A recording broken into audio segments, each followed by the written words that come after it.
Living Flame number 35. No slave is greater. We read again from John chapter 15. No slave is greater than his master. If they persecuted me, they will also persecute you. If they kept my word, they will also keep yours. And they will do all these things to you on account of my name, because they do not know the one who sent me. No slave is greater than his master. Why do we consider this as a living flame? Bakit natin ito maituturing na isang buhay na liwanag ng nagagabay sa ating buhay? This gives us freedom. This brings us to the reality that in the end, we are mere servants. It is not, of course, promoting mediocrity or promoting slavery. Not at all. Hindi naman tinuturo ng Panginoon sa atin na hanggang diyan ka lang, hanggang alipin ka lang, wala ka nang pupuntahan. It is not the right way to interpret this statement from Jesus. What it means instead is, kung ang Panginoon ay pagdadaanan ng lahat ng mga pagsubok at paghihirap, huwag kang mag-alala. Kahit daanan mo yon, napagdaanan ko na siya.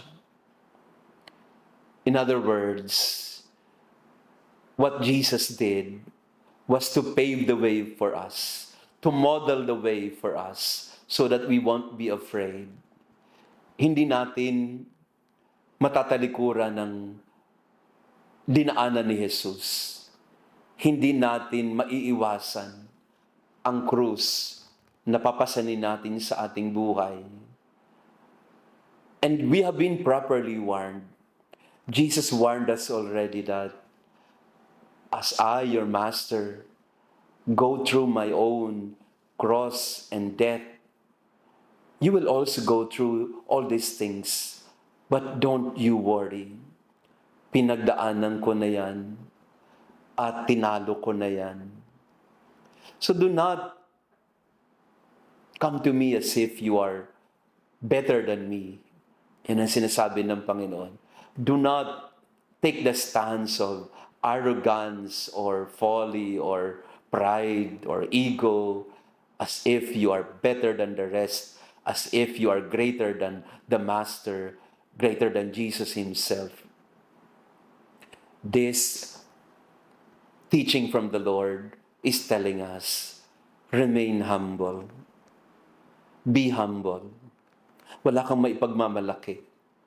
At kung meron ka mang maipagmamalaki ay yung dinadaanan mong landas ngayon, kung yan ay puno ng paghihirap, pasakit at pagsubok, yan ang daan na tinahak din ni Jesus. At para maging tapat tayo sa Kanya, in order to be faithful to Him, we have to embrace the cross. We have to embrace the destiny of a disciple of Jesus. Ganyan na nangyari sa mga alagad, all of them, except for John. Where the Master went, they also went, they have also gone through. May isang kwento tungkol kay Peter, Quo Vadis ang title. This is not scriptural but apocryphal.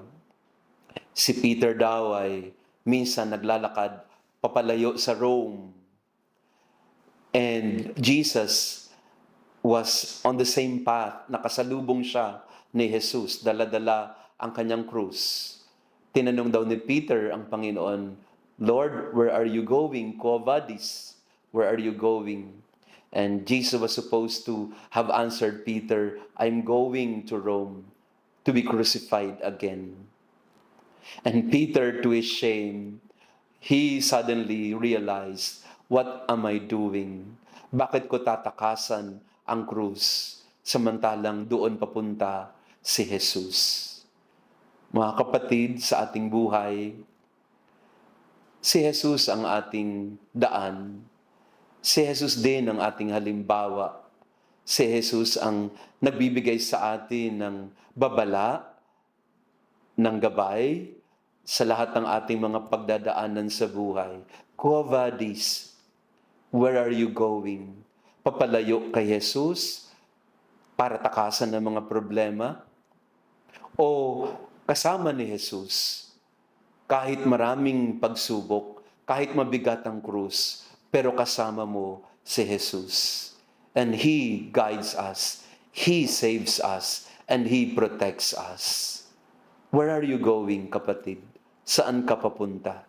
Palayo sa krus o papalapit kay Jesus? Pumili rin tayo. At sa ating buhay madalas, nagkakamali tayo ng pinipili. Akala natin magaling tayo, maalam tayo, akala natin kaya tayong iligtas ng ating pera o ng ating mga kabuhayan. Akala natin kaya nating mag-isa. And so we want life to be free of pain or suffering. Gusto natin madali ang lahat. Pero madalas sa hindi, yung desisyon na yon na maging mayabang, na hindi natin kailangan ng Diyos, na padaliin ang lahat, kahit hindi na tama, yun din ang daan na magpapahamak sa atin. No servant is greater than the master. We follow Jesus. We deny ourselves. We carry our cross. And we come to Him, even if it means suffering and sacrifice.